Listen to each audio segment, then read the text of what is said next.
Morning seven class, how are you? कैसे हो आप लोग? मैंने आपको chapter motion and time start करा रखा है, जिसमें मैंने प्रीवियस वीडियो में आपको मोशन के बारे में बताया था कि हम अपने चारों तरफ कुछ ऐसी चीज़ें, स्टेशनरी ऑब्जेक्ट्स देखते हैं जो रेस्ट पोजीशन में होती है, चल फिर नहीं रही होती है, जैसे house, mountains, electric pole, chair, tables, ठीक है। और दूसरी तरफ मूविंग वाली चीज़ें देखते हैं, जैसे व्हीकल्स जो रोड पे चल रहे होते हैं, फुटबॉल प्लेयर्स फील्ड में फुटबॉल खेल रहे होते हैं, ठीक है। बर्ड्स स्काई में फ्लाई कर रहे होते हैं, सोल्जर्स मार्च पास्ट कर रहे होते हैं, रेन ड्रॉप्स फॉल गिर रही होती है, ये सब मोशन में होते हैं। ऐसे ही जो फार्मर्स होते हैं वो अपने फील्ड में फ्लोइंग कर रहे होते हैं। और जब हम सिटिंग होते हैं, हम बैठे रहते हैं, तब भी हमारी जो बॉडी में जो ब्लड होता है वो आर्टरी और वेन्स में फ्लो होता रहता है, और हमारे नोस्ट्रिल से एयर पास आउट होती रहती है, अंदर बाहर होती रहती है, हार्ट बीट करता रहता है। तो ये सब मूविंग थिंग्स हमारी एक लाइफ का एक पार्ट है। तो all moving things can be, हम कह सकते हैं कि सब मोशन में है। व्हाट इज मोशन क्या है? अभी you might have observe that some object around you are moving while other are not. तुम अपने चारों तरफ देखते हो कि कुछ चीज़ें तो मूव कर रही होती है जबकि दूसरी नहीं कर रही होती है, जैसे बर्ड और एरोप्लेन। ये हाउस टॉप पे हम देखते हैं कि फ्लाई कर रहे होते हैं, ठीक है। वी से डेट द, तो हम क्या कह सकते हैं कि एरोप्लेन और बर्ड है वो मूविंग स्टेज में है, ठीक है। तो we say that the bird और the aeroplane are in motion. लेकिन जो हाउस टॉप है वो इज नॉट मूविंग, वो थोड़ी ना मूव कर रखा है, तो हम उसे कह सकते हैं कि हाउस टॉप क्या है, रेस्ट में है। यहाँ पे एक एक्टिविटी बताई गई है जिसमें बताया गया है कि यहाँ पे कुछ ऐसी चीज़ें हैं जो मूविंग स्टेज में है और कुछ स्टेशनरी है। तो आपको यहाँ से फाइंड आउट करके लिखना है इस टेबल में कि कौन सी रेस्ट में है और कौन सी मोशन में है। ये तुम्हें सेल्फ करना है, ठीक है। In the above activity how did you decide whether an object is in motion और, तो तुम इस एक्टिविटी में कैसे डिसाइड करोगे कि कोई चीज़ मोशन में है या रेस्ट में है। You might have notice that the bird is not at the same place after some time. तो तुम कैसे पता लगाओगे कि वो मोशन में है या नहीं है? तो तुम देखते हो कि बर्ड थोड़ी देर बाद उस जगह पे हमें नहीं मिलती है। जो कोई चीज़ भी एक जगह ही रहती है वो रेस्ट में होती है, और जो अपना प्लेस चेंज करती रहती है वो मोशन में होती है। While the wall clock is eight the same place, जबकि जो हमारे घर की दीवार जो क्लॉक होती है वॉल पे जो हम लगाते हैं क्लॉक, वो उसी जगह रहती है हमेशा। On the basis you can whether an object is rest और इन मोशन। तो इन इस बेसिस पे हम बता सकते हैं कि कौन सी चीज़ मोशन में है और कौन सी चीज़ रेस्ट में है।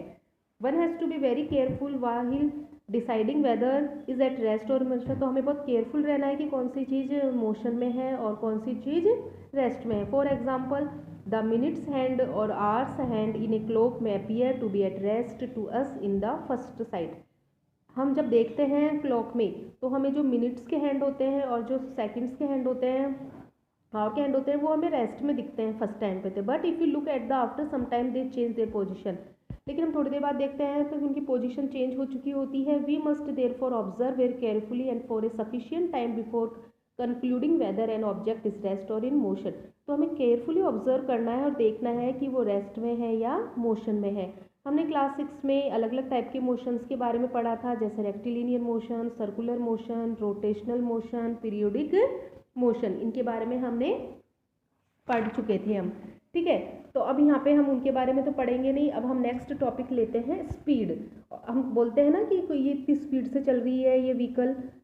ऑब्जेक्ट्स में ट्रेवल फास्ट और स्लो, कोई भी ऑब्जेक्ट या तो फास्ट मूव कर सकता है या स्लो। देखो यहाँ पे रेक्टिलिनियर मोशन में होता है मतलब सीधा सीधा चलना, सर्कुलर मतलब राउंड, रोटेशनल मतलब जो यहाँ व्हील है ये रोटेशनल गोल गोल चल रहे हैं, पीरियोडिक मतलब जो फिक्स इंटरवल बाद अपने आप को वापस रिपीट करता है। अब स्पीड के बारे में पढ़ते हैं हम कि कोई चीज़ स्लो और फास्ट होती है। स्पीड उसकी the most convenient way to find out which of the two और more objects is moving faster is to complete the distance move by them in a unit time. कि कोई object fast move करती है, कोई चीज़ धीरे move करती है एक फिक्स्ड यूनिट टाइम में। Speed of a moving object is the distance travel by it in a unit time. If we know the distance covered by an object and the time taken by it covered that particular distance, we can calculate the speed of that object by using the formula। तो हम speed निकालने के लिए ये formula होता है distance covered upon time taken, मतलब S. Speed को हम लिखते हैं शॉर्ट में एस, एस बराबर डी अपॉन टी। डी से डिस्टेंस और टी से टाइम, मतलब कोई ऑब्जेक्ट को जितनी डिस्टेंस लगती है उसको कवर करने में और जितना टाइम लिया जाता है उसको कवर करने में, उस उसको हम कैलकुलेट करके डिस्टेंस फाइंड कर सकते हैं। अब यूनिट क्या होती है डिस्टेंस की, इसकी डिस्टेंस की ऐसा यूनिट होती है मीटर पर सेकंड। मीटर कैसे, डिस्टेंस को हम मीटर में लेते हैं, टाइम को हम सेकंड में लेते हैं, तो इसकी यूनिट हो गई मीटर पर second. If the distance cover is very small then speed is express. जब डिस्टेंस बहुत कम स्मॉल डिस्टेंस की होती है तब हम सेंटीमीटर सेकंड ले सकते हैं, और जब डिस्टेंस लार्ज होती है तो हम इसे किलोमीटर पर आवर में लेते हैं।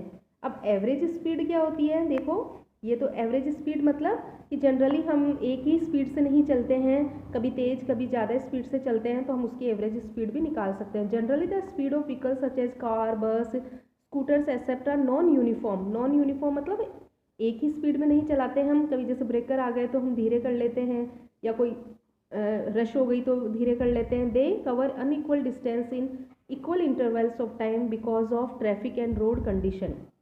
तो हम अनइक्वल डिस्टेंस कवर करते हैं इक्वल इंटरवल्स में, ट्रैफिक के कारण, रोड कंडीशन के कारण। It is not convenient to study speed distance relationship for a body moving with non uniform speed.